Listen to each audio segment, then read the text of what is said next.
자, 이어서 장가희 기자, 장 기자랑 북한 속내 저희가 짚어보도록 하겠습니다. 자, 장 기자. 이 북한의 요새화 공사 선언이라고 했는데 이걸 북한이 우리 군이 아닌 미국에만 알렸다는 겁니다. 이거 왜 이런 겁니까? 네, 그러니까 북한이 우리와 대화는 거부하고 미국과만 소통하겠다 어. 이렇게 말해서 이 통미봉남 의도를 노골적으로 드러냈다 이렇게 볼 수 있을 것 네. 같습니다.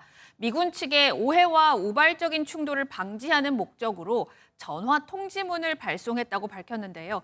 이처럼 미국과만 대화하겠다고 하는 건 다음 달 5일 미국 대통령 선거가 치러지게 되면 북한은 핵 보유국 지위를 내세우면서 이 미국 새 행정부와 이 핵 보유국 인정 담판에 나서려는 사전 포석 아니냐 이런 해석까지 나오고 있습니다. 네, 미국과만 대화하겠다, 우리와만 대화 안 하겠다 이런 것 같은데 어쨌든 저희가 그리고 전해드렸던 최고인민회의에서 뭐 헌법 개정 관련해서 뭐가 나올 것이다라고 했는데 나오지 않았습니다. 이거 왜 그런 겁니까, 이건 또? 맞습니다. 이 북한이 우리 국회격이죠. 이 최고인민회의에서 헌법을 개정해서 남한을 제1적대국으로 규정을 하고 새 국경선을 설정할 것이다 이렇게 관측이 됐는데 예. 정작 이번 회의에서 이런 조치는 언급되지 않았습니다. 지난 1월 김정은 위원장이 직접 주문한 내용인데도 말입니다. 심지어 김 위원장 이번 회의에 참석도 하지 않았습니다. 사실 이 개헌 여부를 놓고 관측이 계속 엇갈리고 있는데요. 네.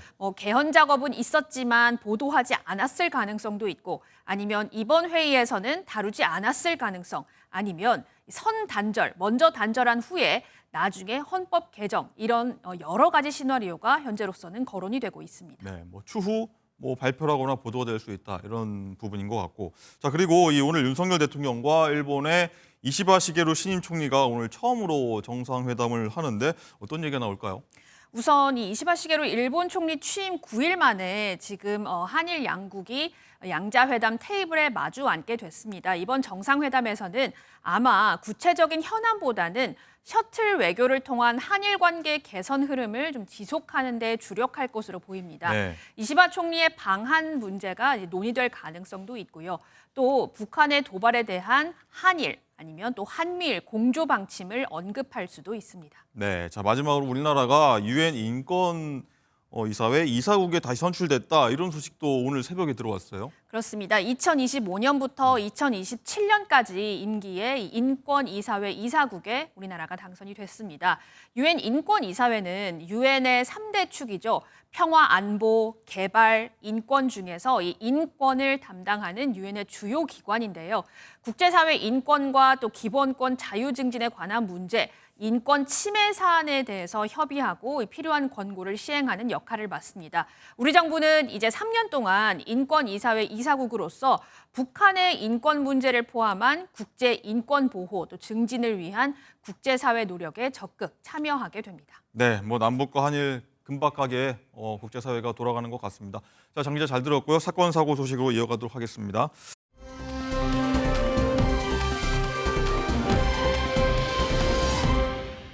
자, 이번엔 사건 전문가들 모시고 사건 사고 속으로 한번 들어가 보도록 하겠습니다. 안녕하십니까? 어서 오십시오. 안녕하세요. 예.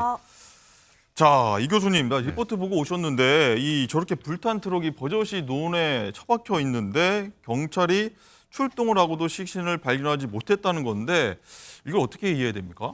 어떻게 본다면 그 직무 몰입을 좀 하지 않았던 것이 아닌가 저는 그런 아쉬움이 나오는데요. 네. 왜냐하면 신고가 이루어졌고 당일날 분명히 그 수색을 시도했음에도 불구하고 그 지금 경찰의 얘기는 그 당일날 비가 많이 왔고 또 수풀이 그 우거져서 설마 시신이 그 안에 있으리라고는 예상치 못했다라고 얘기를 하고 있지만 가까이는 갔던 거겠죠? 그러니까 아무래도 나름대로 차량 수색을 시도했지만 네. 세밀하게 정교하게 하기보다는 그냥 형식적인 업무 종료에 그치는 수준에서 끝났던 것이 아닌가. 그래서 사실 사건의 핵심이 될 수 있는 혹시 이 범죄와의 연관성이 있다고 한다면 사실상 여러 가지 의심되는 대목도 많죠. 왜냐하면 차량이 소실됐다, 불이 났다라고 한다면 저 논두렁에서 무슨 다른 사고로 났을 가능성보다는 예. 인위적으로 불을 놓았을 확률이 사실은 상당히 크지 않겠는가. 뭐 흔히 상식적으로 접근해 볼 수 있는 그렇죠. 사고죠. 예, 더군다나 이제 그렇다고 한다면은 이것은 고의성이 다분하고 증거를 완전히 인멸시키기 위해서 일부러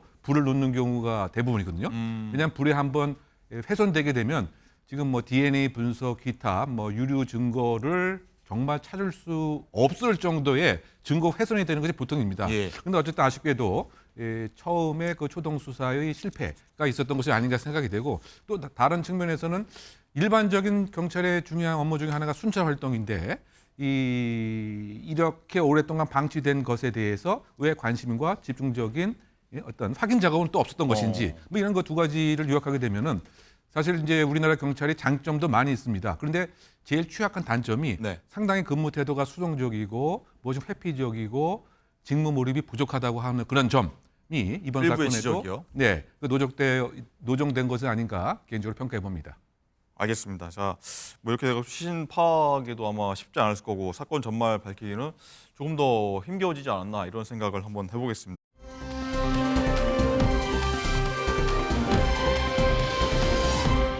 자, 다음 사건 볼 텐데 2년 전에 일어났던 충격적인 사건으로 보겠습니다. 내기 윷놀이를 하다가 벌어진 충격적인 일인데 장가 기자, 20만 원을 잃었다는 이유로 뭐 지인입니다. 지인의 몸에 불을 붙여서 결국에는 이 살해가 됐는데 이 남성에 대한 형이 확정됐다고 하는데 어떻게 나왔습니까? 네, 우선 이 사건을 좀 설명을 드리면 2022년 11월 전남 고흥군 한 컨테이너에서 몇 명의 남성들이 함께 모여서 윷놀이를 하다가 그중에 A씨가 이 피해자에게 기름을 붓고 불을 붙여서 네. 사망하게 한 사건입니다. 이날 피해자는 윷놀이에서 20만 원을 딴 뒤에 내가 게임을 이제 그만하겠다라고 했지만 20만 원이요. 그렇습니다. 그런데 이 A씨는 더 하자라고 하면서 휘발유가 들어있는 기름통을 피해자에게 붓고 또 라이터로 피해자 가슴에 불을 붙였습니다. 놀란 옆에 있는 다른 지인들이 다급하게 불을 껐지만 이미 이 머리끝부터 큰 화상을 입은 피해자가 결국에는 화상으로 인한 폐혈증으로 사망하게 됩니다. 자, 그런데요, 이 A씨는 피해자의 몸에 불만 붙인 게 아니라요. 피해자가 이미 아내와 이혼 상태라는 점을 이용해서 자신을 수익자로 하는 사망보험에 미리 가입하기도 했습니다. 자, 또 애초에 사고가 일어나서 이 전 부인이 이를 A씨에게 따져 물을 때도 자신이 실수로 난로를 넘어뜨린 거지 내가 불을 붙인 게 아니라면서 이 피해자가 내가 난로를 넘어뜨려서 화상을 입은 거다라고 거짓말을 하기도 했습니다. 자, 이 교수님, 네. 이 20만 원을 잃었다고 20년간 알았던 지인을 이렇게 무참하게 살해하고 이거 보면은 보험금까지 타갔는데 고의는 아니다라고 얘기하는 부분 어떻게 봐야 됩니까? 근데 지금 고의가 아니라고 하는 그 논거를 가만히 보게 되면은 예. 나는 겁을 주려고 했을 것에 불과했다라고 얘기를 하고 있고요. 심지어 이제 그 기름통을 든 것도 겁주기 위해서인 거고 또 기름통 안에 실제로 휘발유가 있었다고 하는 건 나는 몰랐다라고 하는 얘기를 하고 있습니다. 기름통인데. 네. 그런데 또 다른 얘기는 설령 이 기름이 있다고 하더라도 그것은 아주 일부 소량에 불과했다. 그래서 전반적으로는 나는 이 살인을 하려고 하는 계획과 의도가 전혀 없었고 단지 뭔가 위협을 하려는 것에 불과했다라고 얘기를 했지만 법원은 이것을 받아들이지 않았던 거죠. 거의 저거 사진을 보여드릴 수 없습니다만 사진 보니까 이 뭐 사망하신 분 보니까 어마어마하게 화상을 입었더라고요. 그러니까 상당히 끔찍한 방법을 쓴 겁니다. 이른바 그 방화 살해에 해당되는 거죠. 예. 정말 우리가 잠깐 불을 이렇게 돼도 뜨겁고 괴로운데 이런 그 휘발유를 그야말로 뒤집어 쓸 정도로 이렇게 적셔진 겁니다. 그래서 지금 그 법원의 입장에서도 그와 같은 피고인의 주장을 전혀 받아들이지 않고 상반신이 다 흠뻑 젖을 정도에서 이 라이터로 불을 붙이게 되면 이것은 끔찍한 살해가 생길 것이라고 하는 것은 충분한 예견 가능성이 있다라고 해서 그 고의성에 대한 부정 자체를 인정하지 않았고요. 네. 더군다나 그도 그럴 것이 이 그 피고인이 사실상은 이 사건 직전에 소위 살인 미수의 혐의로 즉 어떤 사건이 있었느냐? 예, 또 있었습니까? 또 있었습니다. 시비가 붙었는데 흉기를 사용해서 사실은 찌르는 행위를 했죠. 다만 사망이라는 결과는 생기지 않았던 것 같습니다. 즉 살인 미수의 형을 받고 아마 출소한 것 같고요. 그와 비슷한 그 아마 그 상황에서 죽여버리겠다 뭐 이러한 특수 협박까지 한 뭐 이런 점에 그 비추어 봐서 더군다나 이 반사회성이 그 농후하고 그렇다고 본다면 지금 출소한 지 아마 3년이 안 되는 아마 이런 시점에서 예. 이와 끔찍한 방화 살해를 또 시도했기 때문에 사실은 뭐 누범 가중도 뭐 이루어진 그런 판결이 아닌가 해석해 봅니다. 네, 자 과거에도 폭력적인 어떤 성향이 있었고 출소한 지 얼마 안 되고 자 임재 변호사님 어쩌면 이렇게 보면 사회에서 이런 사람은 좀 격리해야 되지 않을까 싶은데 형량 부분에 대해서는 뭐 적절하다 보십니까? 어떠십니까? 그렇죠. 1심에서 징역 35년이 내려졌습니다. 이제 항이 너무 길다, 너무 장기간이다 이렇게 하면서 상소를 하고 상고까지 진행했지만 2심과 대법원의 판단도 동일하게 징역 35년이 선고가 되었습니다. 앞서 교수님께서 분석해 주신 것처럼 일단 죄질이 매우 좋지 못했어요. 이 윷놀이 게임에서 졌다는 이유로 합당하지 않은 이유일 뿐만 아니라 어떤 이유로도 이렇게 뭐 살인을 시도하려는 시도가 정당화될 수 없겠지만 이 죄질 자체가 매우 불량하다고 재판부에서도 이 부분을 눈여겨본 것 같고요. 예.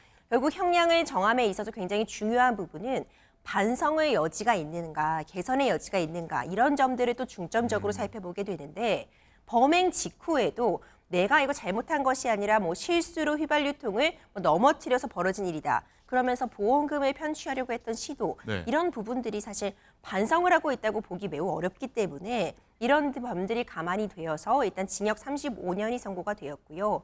이 형량도 과연 적절한 것인가? 국민들의 눈 높이에는 사실 미치지 못하는 형량이 네. 아닌가 이런 지적도 충분히 가능할 것 같습니다. 알겠습니다.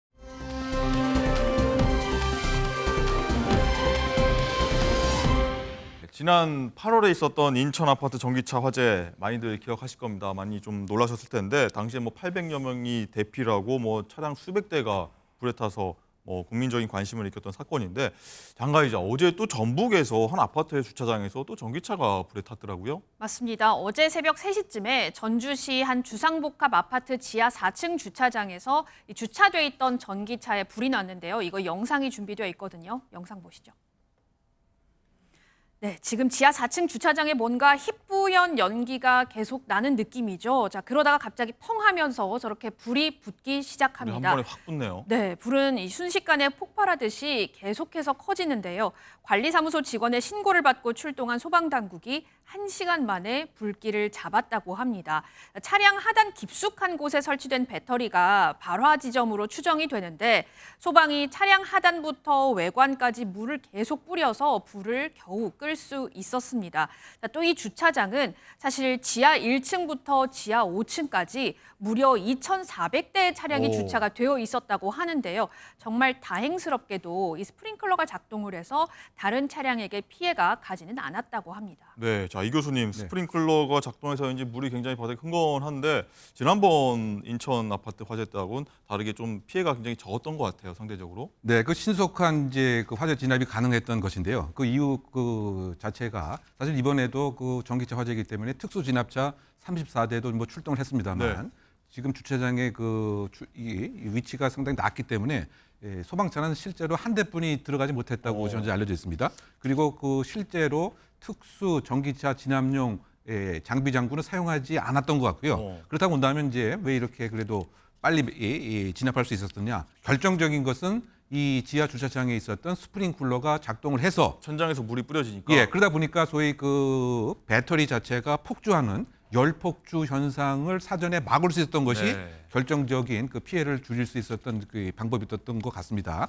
그 사실상 지금 기후 위기를 그 맞이해서 그 화석 연료를 사용하는 차가 아니고 이 전기차로 지금 세계 곳곳에서 대부분의 나라가 바꾸는 이런 형태인데 네. 이같이 지금 그 전기차 화재가 빈발하다 보니까 지금 전기차에 대한 뭐 포비아도 생각하는 것 같고요. 뭐 지난번에서는 이제 그 배터리에 무엇인가 사실상 하자가 있었던 것이 아니겠는가라고 하는 원인이 됐었는데 네. 이번 같은 경우에는 충전한 그 시간이 저녁 6시, 7시부터 시작된 것 같습니다. 그래서 이제 엄격한 이제 화재 조사 원인에 대한 판명이 나야 되겠지만 결국은 이것의 근본적인 대안이 좀 필요하지 않겠느냐. 즉 바꿔 얘기하면 지하 주차장에 계속 충전소를 두는 것이 바람직한 것인지. 네. 근데 그렇다라고 해서 지상으로 올라왔을 때 그렇다고 본다면 비가 오거나 이랬을 때 또 어떻게 해야 되느냐. 그래서 그 정부 당국에서 근본적인 뭐 예방 방안에 관한 인프라 구축도 좀 시급하지 않나 개인적으로 평가합니다. 어쨌든 그 추가로 질문드리면은 지난번 인천 아파트 화재 때 스프링클러가 작동됐는데 직원이 오작동인 줄 알고 껐다는 거 아니겠습니까? 스프링클러가 어쨌든 결정적으로 이번 사건을 막은 것 같은데요. 그 핵심은 이제 그 초기에 이른바 이 배터리에서 열이 폭주하는 한 1분 안에 1000도까지 확 올라가게 되죠. 네. 그러면 그것이 옆으로 그 번지게 되면 함께 그 주차해 있던 다른 차에도 쉽게 옮겨 붙게 되는 것입니다. 지금 우리 장가희 기자 잘 설명했습니다만 지금 해당 층에 400여 대가 있었고 지금 그 지하 4층까지 합치면 무려 2,400대의 차량이 있었습니다. 저 화면은 지금 지난번 인천 화재 때 그렇죠. 같습니다. 그래서 그 스프링쿨러가 만약에 이번에 작동이 되지 않았다고 생각을 해보게 되면 예. 옆으로 번져서 연소해서 그야말로 끔찍한 그 재산상 또 인명상의 그 피해가 났을 법했던 문제였던 거 아닌가. 네. 요약하게 되면 스프링쿨러의 효능을 이번에도 독특하게 확인을 했다라고 요약을 할 수 있을 것 같습니다. 자, 임 변호사님. 스프링클러가 결정적으로 어떤 작용했다고 계속 말씀해 주시는데 그래도 주민들은 저도 사실 전기차 타고 있지만 전기차 보면 굉장히 불안해하는 것 같아요.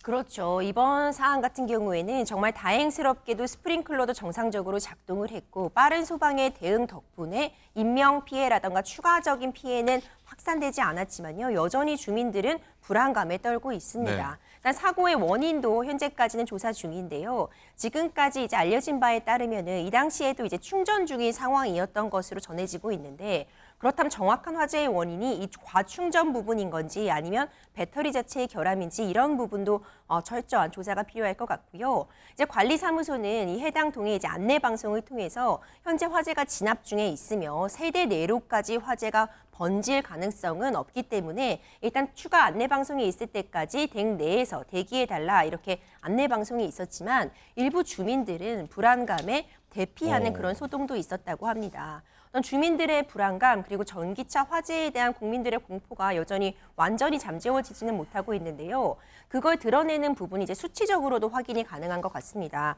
지금 한국 수입 자동차 협회에서 지난달 그리고 이제 8월 9월 신규 등록된 수입 전기차 이 분포를 보면 작년 동기와 비교했을 때 40% 정도 급감한 것으로 확인이 되었어요. 그러니까 특히 수입 자동차, 수입 전기차에 대한 어떤 배터리의 안전성 문제라던가 화재에 대한 불안감이 여전히 존재하는 것으로 보여서 이런 부분 불식하기 위해서는 정확한 원인에 대한 규명과 재발 방지 대책이 좀 빠르게 마련될 필요성이 있을 것 같습니다. 네.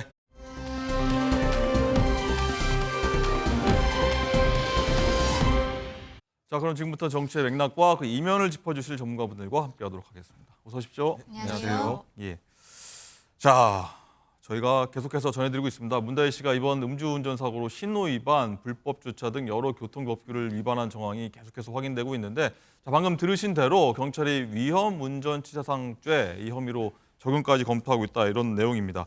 자, 강전혜 부위원장님, 네. 이 위험운전치사상 혐의가 적용되면은 네. 뭐 더 벌이 좀 가중된다 이렇게 봐야 그렇죠. 됩니까? 왜냐하면은 기존에는 그 문다희 씨가 단순 음주운전으로서 입건되는 것이 아니냐라는 이야기가 있었지만 법조계에서는 위험운전치사상 같은 경우에도 검토해봐야 되는 것이 아니냐는 얘기가 계속 나왔거든요. 왜냐하면 단순 음주를 한 것이 아니라 이미 사고가 났고 그리고 사고에 있어서 그 상대방 택시기사가 지금 좀 다친 것으로 알려지지 네. 않았습니까? 그렇다면은 이 택시기사가 상해를 입었다라고 판단이 되는 경우에는요. 위험운전 치상이 될 수 있습니다. 이건 특정범죄가중처벌법상의 개념인데요. 이렇게 됐을 때는 최고 15년형까지도 나올 수가 그렇게까지 있는 나옵니까? 상황인 거예요. 예, 단순 음주라는 굉장히 차원이 다른 형태가 될 수 있습니다. 그런데 이제 이런 위험운전 치사상 같은 경우에는 정상적인 운전이 이제 불가능한 상황 이런 것들이 있어야 되는데 굉장히 많은 CCTV들이 이미 언론을 통해서 공개가 됐잖아요. 이거를 봤을 때 문다희 씨가 제대로 걷지를 못하는 것을 넘어서서 남의 차를 내 차인 줄 알고 문을 여는 모습, 그리고 뭐 잠시 이렇게 전봇대에 기대서 서 있다든지, 그리고 신호가 분명히 본인은 우회전 차선에 있었는데 갑작스럽게 좌회전을 네. 하면서 그러면서 택시와 사고가 났기 때문에 이런 분들이 생기는 것이죠. 그리고 또 CCTV를 보면은 행인들이 그냥 서 있었는데 문다희 씨가 행인들을 제대로 보지 못하고 그쪽으로 돌진을 하다 보니까 행인들이 오히려 차를 피해서 깜짝 놀라서 뒤로 네. 나가는 이러한 영상들도 이미 공개가 되지 이 않았습니까? 장면입니다. 예, 바로 이 장면인데요. 이 굉장히 위험한 부분인 거죠. 이런 것들을 봤을 때 단순 음주라기보다는 위험운전 치상, 이 상해에 있어서는 지금 비키신 행인들이 아니라 택시 운전기사의 지금 상해가 어느 정도가 될 것인지가 관건이 될 것으로 보입니다. 그렇군요. 자, 장가이자 그리고 문다희 씨가 이번 사고 전에 교통법규 위반 이 과태료를 여러 차례 좀 체납을 해서 이 소유 차량이 좀 압류 처분이 내렸었다 이런 사실도 확인됐어요. 그렇습니다. 문 전 대통령과 문다혜 씨 부녀가 소유한 차 이 두 대에서 최소 11차례 과태료가 부과된 사실이 알려졌습니다.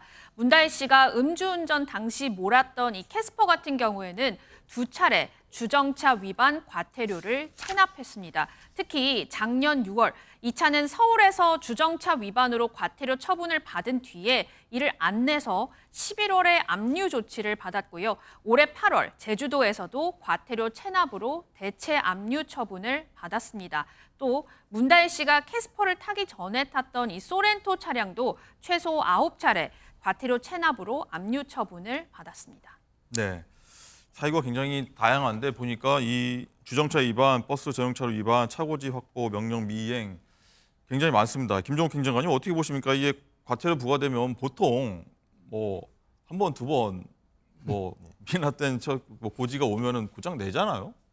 그렇죠. 뭐 상식적이지 않죠. 그다음에 이제 음주운전이라고 하는 건 일종의 살인행위나 마찬가지이기 때문에 사회적으로 상당히 많이 질타를 받는 내용들이고 거기다가 음주운전 이후에 밝혀지고 있는 내용들을 보면 상습적인 교통법규를 위반을 했었고 과태료도 지금 11번이라고 얘기하고 있는데 이 다 체납, 미납 이런 상황이란 말이에요. 그럼 국민들이 이 부분에 대해서 용인하기도 어렵고 왜 이렇게 했지? 또 특히 문다혜 씨가 그냥 일반적인 사인, 뭐 일반적인 사인이긴 맞습니다만 그렇더라도 전직 대통령의 딸이라는 본인의 상황들을 안다면 이런 일이 자기 아버지에게 누가 될 수 있다라고 인지했으면 이걸 당연히 체납이 아니라 네.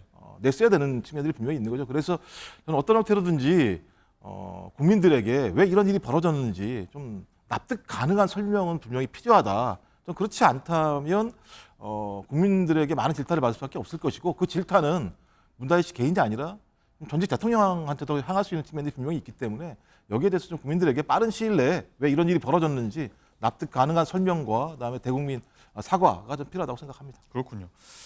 어쨌든 이 문다혜 씨가 이제 현재 피의자 신분으로 전환이 돼서 경찰 조사 날짜를 좀 조율 중이라고 하는데 장가 기자 이제 보면은 문다혜 씨 소환에 뭐 취재진도 그렇고요, 뭐 유튜버들도 서울 용산 경찰서에 많이 지금 진을 치고 있다고 해요. 그렇습니다. 원래 이번 주 월요일에 용산서에 출석할 예정이라는 기사가 나면서 정말 월요일에는 어마어마한 뭐 취재진은 물론이고 뭐 유튜버들 뭐 많은 사람들이 구름대처럼 몰려서 다혜 씨를 기다렸는데 7일에 오지 않았죠. 현재 문다혜 씨는 변호인을 통해서 경찰 소환 일정을 조율 중인데요. 경찰은 문 씨가 뭐 공인이나 유명인은 아니라는 점, 그리고 이런 점들을 고려해서 소환 일정을 공개하지 않을 방침입니다. 다만 용산경찰서 구조상 이 취재진을 피해서 건물 내부로 들어가는 것은 어려울 것으로 보이는데요. 왜냐하면 이 지하 주차장을 통해서 출석했던 김호중 씨가 갔던 그 강남경찰서하고는 달리 예. 용산경찰서는 이 지하 주차장이 아니라 지상에 주차장이 있고 그렇군요. 그리고 정문, 후문에서 누가 왔다 갔다 하면 이제 충분히 인식이 가능하기 때문에 보니까 되게 협소합니다. 화면 보니까. 그렇죠. 그래서 이 취재진을 피해서 들어온다? 이거는 조금 어려울 것 같습니다. 자, 강전혜 부위원장님 일단은 뭐 워낙 국민적 사안이 돼버렸습니다. 좋든 싫든 어쨌든 문다혜 씨를 공개 소환할지 비공개 소환할지 관심이 쏠리는데 뭐 공인이 아니어서 사실상 그건 낫다라고 보는 것 같은데 공개해야 됩니까? 비공개로 하는 게 맞습니까? 어떻습니까? 지금 장가희 기자 말씀해 주신 것처럼 이게 경찰에서 공개 소환이라는 형태를 하지 않아도 결과적으로는 공개가 될 수밖에 없는 상황이거든요. 그런데 그 자리에서 문다혜 씨가 어떤 입장을 표명할 것이라고 저는 생각하진 않습니다. 다만 여기에 대해서 정확하게 밝혀야 되는 부분이 저는 있다라고 생각을 하는데 일단은 그 굉장히 여러 차례 과태료가 있었던 부분들 이게 뭐 준법 정신이 이제 결여된 것이 아닌가라는 생각이 들잖아요. 그리고 문제는 또 뭐냐면 이 문재인 전 대통령으로부터 이번 캐스퍼뿐만이 아니라 과거에도 소렌토 차량을 양도를 받아서 이것을 차량을 사용을 했었고 그리고 여기에 대해서도 과태료가 여러 차례 있었는데 이게 캐스퍼로 대체 압류까지 되어 있었다. 이런 것들도 나오고 있거든요. 문다혜 씨 같은 경우에는 지금 이 부분에 대해서 아무런 이야기를 하지 않고 있고 그리고 용산경찰서는 이 사건이 지난 금요일에서 토요일 넘어가는 사이에 있었던 일 아닙니까? 근데 지금 일주일이 다 되어가고 있는데 문다혜 씨가 뭐 변호인을 선임했다고 하고 이게 조사가 좀 늦어지고 있어요. 다른 일반인들 같은 경우는 바로 다음 날 오라고 해서 조사를 하는 상황이거든요. 이러한 것들이 오히려 국민들의 관심 그리고 좀 안 좋은 그 비판 여론들을 더 키우고 있는 상황이 아닌가라고 생각합니다. 네. 김종욱 행정관님 어쨌든 경찰서에 가게 되면은 많은 지금 취재진과 유튜버들까지 있는 상황이라 뭐 얘기를 안 할 수가 없는 상황일 것 같은데 그럼에도 조사를 안 해서 받겠다면서 바로 들어간 게 나은 건지, 말씀하신 대로 어떤 여러 의혹에 대해서는 입장을 밝히고 들어간 게 맞는 건지 어떻습니까? 뭐 저는 그건 문다혜 씨 개인의 어떤 판단이라는 생각이 들긴 합니다만 지금 어차피 이 상황 자체가 공개적으로 본인의 얼굴이 나올 수밖에 없는 이 건물의 구조가 분명히 네. 있는 거 아니겠습니까? 그래서 저는 음주운전 문제와 관련해서는 저희 전직 대통령의 자제로서 좀 국민들에게 공식적으로 사과할 필요가 있을 거라는 생각이 들고요. 근데 그 외에 제기되고 있는 과태료 체납, 미납 이런 문제와 관련해서는 본인이 SNS든 아니면 문서의 형태이든 경찰서에 가기 이전에 좀 국민들에게 납득할 만한 설명이 분명히 필요하다는 생각이 들어요. 그리고 또 반대로 따지면 거의 연예인급 지금 관심을 받고 있는 상황인데 일부 언론 보도 같은 경우는 또 이 내용 자체가 상당히 좀 정쟁화를 유도하는 또 내용도 분명히 있습니다. 뭐 이건 야권의 분열 또는 전직 대통령에 대한 공격 이런 게 있는데요. 이건 좀 과도하다는 생각이 들고 하지만 그럼에도 불구하고 이 원인을 제공한 것은 전직 대통령의 딸이 이 원인을 제공했기 때문에 이 부분과 관련해서 국민들에게 납득할 만한 설명 그리고 많은 국민들이 질타하고 있는 음주운전에 대한 국민에 대해서 직접 좀 얼굴을 보이면서 공식적인 사과를 할 필요는 있다고 생각을 합니다. 네, 어쨌든 뭐 사과를 할지 입장 표명이 없으니까 말씀하신 대로 여야에서는 사과해야 된다, 입장 밝혀야 된다, 아니 왜 해야 되냐 이런 말들이 계속 오가고 있습니다. 그 목소리 듣고 얘기 이어가겠습니다. 일반 사람들도 그렇게 안 하는데 전직 대통령의 딸이 그렇게 행동했다는 게 믿기질 않고 문 전 대통령이 이거 그냥 덮고 갈 수 있을까요? 빨리 사과하시는 게 좋을 것 같고요. 검찰 수사를 앞두고 술은 마실 수 있을 것입니다. 그렇다고 음주운전까지 변명될 수는 없습니다. 좀 과하다고 생각하고요. 특정 시점이 있으면 나중에 이제 대통령께서 말씀하실 거라 보는데 지금은 문다혜 씨 자신이 사과하고 책임지는 것이 먼저죠. 별개의 문제라고 보고요. 문다혜 씨의 잘못은 잘못이고, 예. 정치는 정치고, 이것에 분명한 선을 거도 되는 문제다. 네, 이런 말들이 오갔는데 시청자 여러분께서도 한번 판단해보는 시간이 됐으면 하고요. 장가이자 그리고 이제 내일 국감이 있는데 경찰청 대상으로 한 국감입니다. 여기에 대해서도 계속 이런 말들이 오갈 수밖에 없을 것 같아요. 그렇습니다. 사실 이번 국감은 당초 김건희 여사를 둘러싼 여야 정쟁으로 좀 진행되는 모습이었는데요.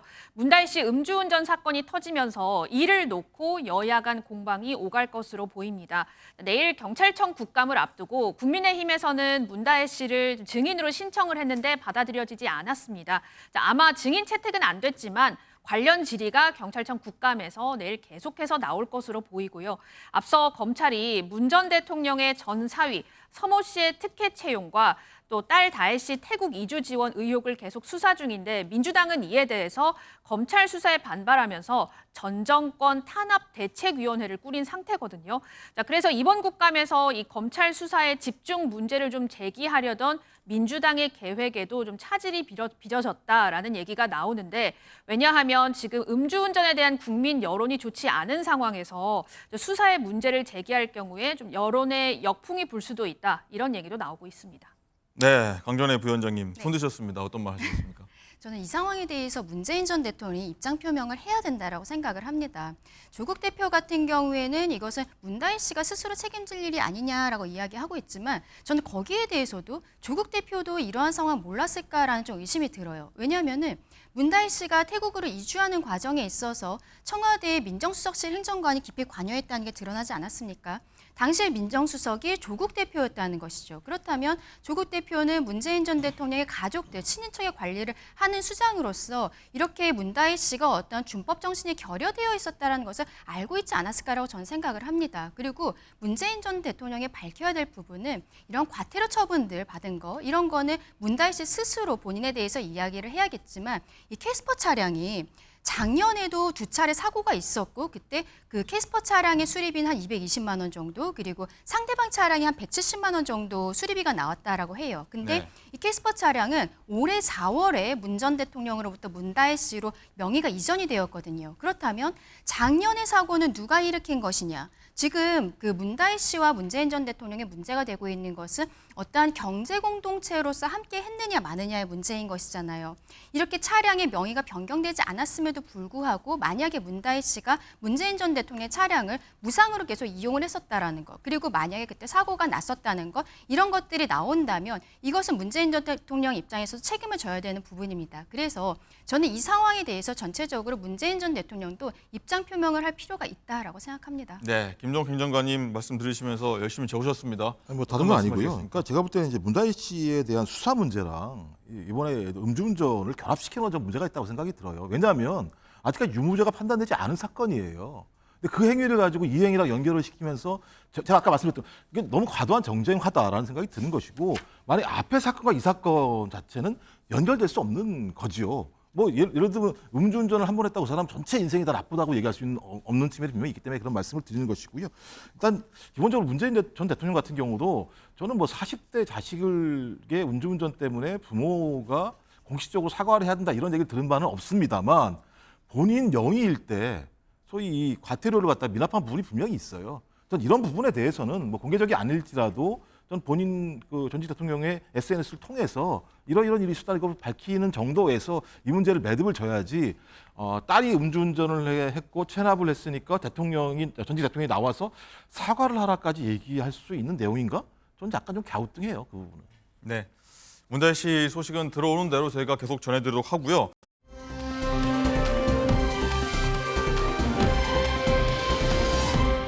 자, 리포트 보신 대로 이 김건희 여사 공천 개입 의혹의 핵심 인물로 알려진 명태균 씨 계속 얘기가 나오고 있고, 이 명태균 씨가 계속 폭로전까지 이어지면서 내가 입을 열면 뭐 세상이 뒤집힌다 뭐 이런 발언들까지 하면서 점점 수위가 세지고 있습니다. 뭐 대통령실도 어쨌든 2021년 국민의힘에 입당할 당시 국민의힘 인사와 명태균 씨를 두 차례 만나긴 했다. 경선 이후에는 명 씨와 만난 적 없다, 연락한 적 없다 이런 입장인데, 자. 강준혜 부위원장님, 네. 해명과 다르게 뭐 김영선, 이중석, 김정인, 박완수 이런 분들이 명 씨와 함께 대통령을 만났다 이런 얘기가 나오는데, 모르겠습니다. 이런 정황을 쭉 보면은 두 번이 아닌 것 같다는 생각도 들고요. 일단 뭐 집에서 두 번 만나고 밖에서도 더 만난 것이냐, 이런 것들에 대해서는 조금 더 밝혀져야 될 것으로 보이는데요. 지금 대통령께서 순방 중이셔서 대통령실에서 나오고 있는 어떤 해명 이야기들이 조금 맞지 않는 것이 아니냐라는 것들이 좀 언론에서 나오는 분위기인 것으로 보입니다. 그런데 여기에 대해서 어떠한 평론을 하기는 굉장히 좀 곤란한 부분들이, 명태균 씨가 본인이 어떠한 윤석열 대통령과 부부와의 관계라든지 그리고 이런 것들을 이야기함에 있어서 어떤 증거 제시는 아무것도 하고 있는 것이 없거든요. 발언 위주인 거죠, 주장. 예, 그렇습니다. 그리고 여기에 관련되어 있는 사람들, 뭐 김종인 비대위원장이라든지 아니면 이준석 의원이라든지 이런 사람들도 계속 아니다라고 이야기를 하면서 오히려 또 대통령실에 대해서 대통령실의 해명과 반대되는 이야기들을 하고 있기 때문에 국민들께서는 굉장히 의구심을 가지실 수밖에 없는 상황이다라는 것을 인정을 해야 될 것으로 보입니다. 결과적으로는 대통령 내외께서 이제 이번 주말에 순방에서 돌아오시게 되면은 여기에 대해서 대통령실에서 한번 정리된 입장을 표명을 하는 것은 필요하지 않을까라고 생각을 해요. 근데 이제 명태균 씨 같은 경우에는 본인이 계속적으로 뭐 언론사를 좀 선택을 해가는 듯한 분위기를 하면서 지금 모든 언론사가 다 창원에 내려가서 명태균 씨를 만나기에 기다리고 있다, 뭐 이런 소문도 돌고 있는데, 여기에 대해 본인도 어떤 증거들을 좀 제시를 하는 것이 필요하지 않을까. 왜냐하면은 저는 명태균 씨라는 스피커에 대해서 좀 의문을 가지고 있는 게 뭐냐면요. 네. 이분이 지금 최근에 정치자금법 위반으로 이제 기소가 되어 있는 상황이란 말이에요. 그리고 이분의 사무실에서 일을 하다가 김영선 의원실에서 보좌관으로 일을 했다라고 알려지고 있는 그 강 씨, 제보자죠, 최근에. 네. 강 씨 같은 경우에도 경남 선관위로부터 먼저 고발 조치가 있었고, 당시에 김영선 의원은 고발된 것은 아니고 수사 의뢰 정도였었거든요. 그런데 또 최근에 김영선 의원이 이 강 씨에 대해서 또 다시 이제 고발을 한 것이 있습니다. 그리고 국감이 월요일부터 시작이 되었는데 이 강 씨가 지난 주말에 한 유튜브에 출연을 해서 본인이 또 역시 주장을 하고 있는 것이에요. 네. 그럼 이게 시기적으로 국감을 앞두고 어떠한 증거가 없는 자료들을 자꾸 뻥뻥 터뜨리면서 이렇게 정쟁화시키고 있는 것으로 보이는데, 저는 이 상황에 대해서는 명태균 씨가 먼저 증거를 제시하는 것이 필요하다라는 입장입니다. 뭐 강준혜 부위원장 말은 일단은 뭐 지난달 30일에 검찰 압수수색 받고 나서 이 발언의 빈도 세기가 좀 더 네. 강해지고 있는데 뭐 주워 담기도 하고요. 어쨌든 이게 명 씨 스스로가 자신을 구하기 위한 작업이다라고도 지금 보시는 겁니다. 그렇죠. 그러면서 본인이 증거 제시를 못하고 있다는 것이죠. 그래서 저는 사실 명 씨를 보면은 전청조가 좀 생각이 납니다. 오. 이게 거짓말을 할 때는 정말로 아예 시원하게 진짜 크게 거짓말을 해버리면은 네. 사람들이 정말 그런가라고 생각을 할 수밖에 없는 것이죠. 그리고 또 연결되어 있는 명 씨와 만났다라고 하는 사람들이 대한민국의 정말로 거물급 정치인들인 것은 사실이잖아요. 지금 뭐 오세훈 시장 이야기도 나오고 있고 이런 뭐 전당대회에서도 본인이 후보들을 만났었다라고 이야기를 하는데 정치인들 같은 경우에는 사람들을 많이 만나고 이야기를 듣습니다. 그 와중에 명 씨를 한 차례 정도 만났다라는 것에 대해서는 본인들도 인정을 하고 있는데 이 사람이 어떠한 이 거물급 정치인의 정말 참모로서 역할을 했는지 그게 가장 관건인 것이잖아요. 여기에 대해서는 명 씨가 스스로 무언가를 밝힐 필요가 있다라는 생각입니다. 네. 전청조까지 소환됐는데 어쨌든 강전의 부위원장님 좀 개인 의견 주셨고요. 자, 어쨌든 이 명 씨가 대통령 자택에도 여러 번 갔다고 하면서 집 내부 구조까지 이렇게 설명한 부분까지 있는데 김종욱 행정관 어떻게 보십니까? 대통령실 여기 대해서 좀 정확하게 해명했더라면 논란이 차단됐을 수도 있을 것 같은데 부정확해서 좀 논란이 키웠다 이런 지적도 있긴 합니다. 뭐 일단 기본적으로 전 증거는 계속 나오고 있다고 생각하고요. 그다음에 대통령실은 이미 거짓말을 시작했다. 2번 만났다고 얘기하는 건데 이미 3번, 4번이 확인되는 상황이기 때문에 33일 만에 대통령실이 해명한 내용치고는 너무 거짓말이다. 그렇다면 많은 국민들이 오히려 대통령실의 해명에 대해서 더 큰 의혹을 알 수밖에 없고요. 아까 강 변호사님 말씀하신 것처럼 왜 명태균이라는 인물이 대통령 내외와 김종인의 만남 자리에서 같이 배석을 했는가? 그다음에 이준석, 그다음에 윤석열 내외와 만난 자리에서 왜 명태균은 배석을 했는가? 경남지사인 박완수 경남지사와의 자리에서도 대통령 부인은 없었습니다만 대통령과 명태균 이 셋이 3자가 왜 만났는가? 그랬을 때 이 내용만 보더라도 명태균 씨가 그 당시 어떤 유상인지에 대해서 확인할 수 있는 것이다. 그럼 명태균 씨가 그 당시에 그런 자리에 갔다라고 하는 건 정무적으로 윤석열 대통령과 관계가 있었다고 우리는 추정할 수밖에 없는 것이고 이게 매우 합리적이라는 생각이 들고요. 그다음에 또 하나는 증거가 좀 없다고 말씀하셨는데 지금 그 강 씨의 내용에 의하면 여론조사 비용과 관련해서 3억 6천만 원의 정산서를 가지고 명태균 씨가 대통령 내외를 만나러 갔다라고 얘기했었고 녹취 내용에 의하면 돈을 못 받아 왔었는데 갑자기 창원의창 선거 준비를 하라고 얘기하더라. 그러니까 그쪽 얘기는 뭐냐면 돈을 받으러 갔더니 공천을 받아왔다는 얘기가 있습니다. 이런 내용 자체를 보면 정치자금법 부정수수에 대한 부분, 공직선거법 위반에 대한 부분, 당무 개입, 공천 개입에 대한 부분들 자체가 여러 가지의 정황 증거와 정산 내역 이런 것들이 나오기 때문에 또 그리고 본인 스스로 얘기하는 게 내 휴대폰이 변호사라는 얘기까지 하고 있어요. 명태균 씨 말에 의하면. 그렇다면 빠른 시일 내에 수사를 통해서 사실을 밝혀야 된다. 왜냐하면 내용이 너무 상상을 초월하는 내용들이기 때문에 그렇습니다. 네, 어쨌든 이 뭐 협박성 발언인지 뭐 판도라의 상자를 여는 건지 아니면 말씀하신 대로 일종의 허풍인 건지 계속 거물급 정치인들을 언급하고 있기 때문인데요. 명태균 씨가 어떤 얘기했는지 육성으로 한번 들어보겠습니다. 그 윤석열 대통령 김건희 여사가 거의 한 경성개월, 5개월, 6개월간 아침마다 전화가 왔어요. 계속. 그럼 그 상황에서 물어보겠죠. 언제 입당해야 됩니까? 물어보시더라고. 그러니까 나한테 전화가 왔어요. 언제 입당하는 게 좋다. 그래서 제가 그때 토요일 기자 출근 안 하니까 오늘 그냥 들어가세요. 그런데 그냥 가시대 진짜. 자기들이 결정해서 마지막에 최종 물어봤는지 내가 말해서 그냥 바로 갔는지 하여튼 내가 말하고 나서는 출발했으니까 뭐 그렇게 된 거죠. 좀 이따 더 많은 얘기들 엄청나게 많긴데 뭐 지금 문도 안 열었는데 뭐 아니 그 집 대문 문도 안 열었잖아요. 내가 그 대선 관련돼서 얘기하대요. 그 정진석이 있는 사람들 나를 몰라요. 알 수가 없어요. 자, 이런 말을 명태균 씨가 했습니다. 자, 이런 상황에서 불똥이 다른 분들에게 튀고 있습니다. 국민의힘 전 비대위원장이었던 김종인 전 위원장도 자신이 2021년 7월 윤석열 대통령을 처음 만날 당시에 이 명태균 씨가 함께 나와 있었다. 이렇게 밝힌 부분이 있어서 또 다른 얘기가 이어지고 있는데 그 얘기도 한번 듣고 오겠습니다. 명태균이하고 김 여사는 나가고 나하고 윤석열 대통령하고만 저녁을 먹었지. 네, 듣고 오셨습니다. 이 강준혜 부위원장님. 네. 자, 김 전 위원장이 윤 대통령과 2021년 7월 4일에 처음 만나기 전에 명태균 씨가 나에게 전화해서 김 여사를 바꿔줬다. 네. 뭐 이런 얘기하고 김 여사가 명 씨 전화기로 자기 남편을 만나달라고 했다. 이런 얘기들이 오늘 또 아침에 쭉 나왔는데 어떻게 봐야 됩니까? 이런 것들에 대해서도 사실관계는 일단 확인이 필요할 것으로 보입니다. 지금 대통령실에서 나오는 해명도 어떤 경선 이후부터는 이 사람과의 관계가 어느 정도 단절이 되었다. 특히 대통령과의 관계에 있어서 이야기하고 있지 않습니까? 근데 지금 저 말은 이제 대통령 나오는 부분, 이 상황에서 있었던 얘기들을 하는 것이거든요.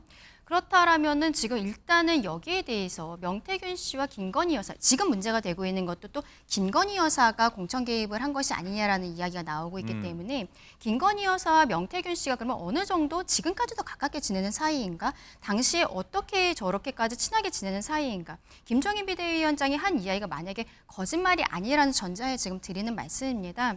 여기에 대해서는 대통령 내께서 들어왔을 때는 아무리 이게 뭐 저는 허풍이라고는 생각을 합니다만 그래도 어떤 팩트라는 것들이 조금씩은 있는 것이고 여기에 대해서는 국민들께서 납득하실 수 있는 설명이 좀 필요한 것 같다라고 보입니다. 네, 여기다 또 김종인 전 위원장 말고도 여기 김 전 위원장을 멘토로 삼는 이 개혁신당 이준석 의원도 대통령실이 이준석 의원 소개로 처음 명태균 씨 만났다고 밝히자 이 헛소리다 이렇게 좀 반발하고 있는데 어떤 얘기인지 또 듣고 오겠습니다.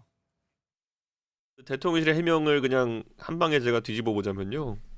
자, 저는 2022년 10월에 있었던 일, 11월에 있었던 일에 관해 가지고 네. 명태균 사장과 김건희 여사가 주고받은 메신저 대화를 본 적이 있습니다. 누가 그 명태균 사장을 저 내외에게 소개시켜줬는지는 이미 나와 있습니다. 예, 그렇기 때문에 뭐 아무리 말씀하셔도 예. 그러니까 이런 이제 뭐 굳이 해명하려면 이런 거겠죠. 대통령은 그 뒤로 연락이 없었는데 여사는 연락했다. 그래서 그렇게 얘기했다겠지만 국민 갖고 장난치는 거죠. 자, 김정욱 행정관님 쭉 들어보면은 야 명태균 씨를 누가 먼저 알았고 누가 소개시켜줬냐 뭐 서로 진실공방 벌이는 것 같고 뭐 대통령실과 김정은 위원장 이준석 의원이 서로에게 좀 책임을 좀 떠넘기는 듯한 이런 인상인데 민주당 입장까지 한번 말씀 좀 해주시죠. 일단 증거를 확인하면 되겠죠. 이제 말씀하신 것처럼 명태균 씨 입으로는 경선 기간 6개월 동안 매일 통화했다 아침에 대통령 부인과 이렇게 얘기를 하는 거 아니겠습니까? 이걸 확인을 해봐야겠죠. 그다음에 지금 방금 이준석 의원 얘기에 의하면 2022년 10월, 11월 이때는 이제 대통령이 된 이유겠죠.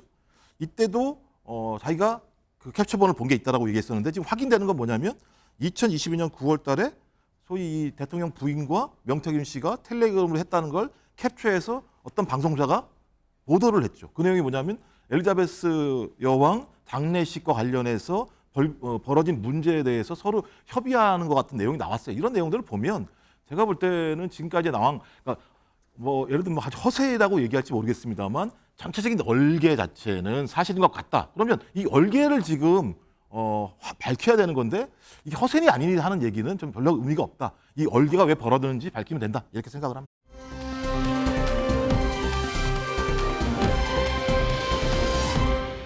라이브픽입니다. 하늘을 가르며 멋진 비행을 볼 수 있는 에어쇼가 인도에서 열렸는데요. 현장에서 50여 명의 사상자가 발생했다는 소식입니다. 현지 시간 지난 8일 인도에서 열린 인도 공군 창설 92주년 기념 에어쇼. 낮 최고 기온이 36도 가까이 치솟은 날씨에도 무려 150만 명이 행사에 몰렸는데요. 폭염 속에도 무리하게 행사를 진행했던 탓일까요? 관람객 최소 5명이 사망하고 40여 명이 병원에 입원했습니다. 주요 사고 원인은 더위와 탈수로 인한 열사병으로 에어쇼가 끝나고 동시에 많은 인파가 한꺼번에 행사장을 빠져나가면서 인명피해가 발생한 겁니다. 현지인들은 관리가 되지 않았다, 그냥 통제되지 않은 행사였다며 비난했는데요. 그러자 해당 주지사는 극심한 더위와 여러 의학적인 원인으로 사상자가 발생했다며 원인을 무더운 날씨로 들었다고 하네요.